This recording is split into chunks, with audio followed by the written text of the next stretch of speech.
Jean-Baptiste se tient devant la foule, plaidant, avec passion pour l'unité haïtienne. Marlène et Tycho échangent des regards entendus, un amusement subtil dansant dans leurs yeux. Marlène et Tycho s'affairent hurent de la cuisine de leur restaurant haïtien, où l'air est saturé des arômes vibrants des épices créoles. La voix de Marlène s'élève au-dessus du grésillement de la cuisinière.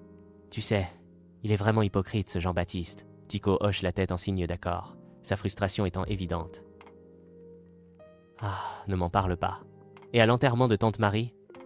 Abs, le pasteur René observe la salle animée, remplie de bénévoles enthousiastes, prêts à soutenir le prochain événement de collecte de fonds. Jean-Baptiste, je voudrais que tu coordonnes avec les autres groupes haïtiens. Jean-Baptiste hésite, exprimant ses préoccupations. Pasteur, avec tout le respect que je vous dois, je ne suis pas sûr. C'est difficile de travailler avec trop de monde. Le pasteur René répond avec une douce détermination. Jean-Baptiste, je comprends tes inquiétudes, mais il est important de rester unis. C'est ensemble que nous réussirons. Jean-Baptiste cherche désespérément refuge, derrière une rangée de chaises, espérant échapper à Marlène. La voix de Marlène traverse la pièce.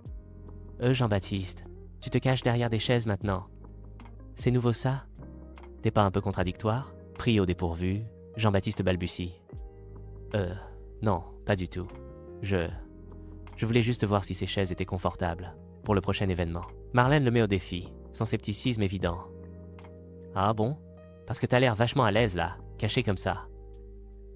Explique-moi, Jean-Baptiste. Acculé, Jean-Baptiste marmonne. Je ne peux pas t'expliquer. C'est compliqué. Le restaurant haïtien vibre de vie, alors que l'événement de collecte de fonds atteint son apogée.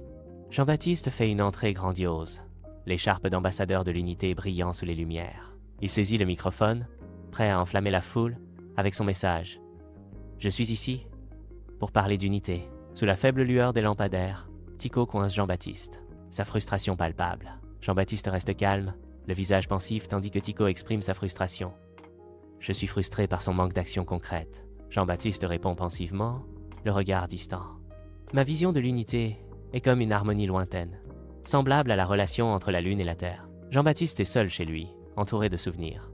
Son visage reflète une profonde contemplation, tandis qu'il contemple des photos de sa famille et de sa communauté. Ses pensées dérivent, révélant un moment crucial, la naissance de son désir d'indépendance. Une crise se déclenche, exigeant une action immédiate au Kama, de la communant. Jean-Baptiste, autrefois isolé, se montre à la hauteur, sa décision marquant un tournant décisif. Il met de côté sa solitude et travaille aux côtés des autres, un symbole d'unité forgé dans l'adversité. Ses actions incarnent une unité véritable, résolvant le paradoxe qui le définissait autrefois. Dans la lumière dorée du parc, le visage de Jean-Baptiste raconte une histoire de profond regret, tandis qu'il parle.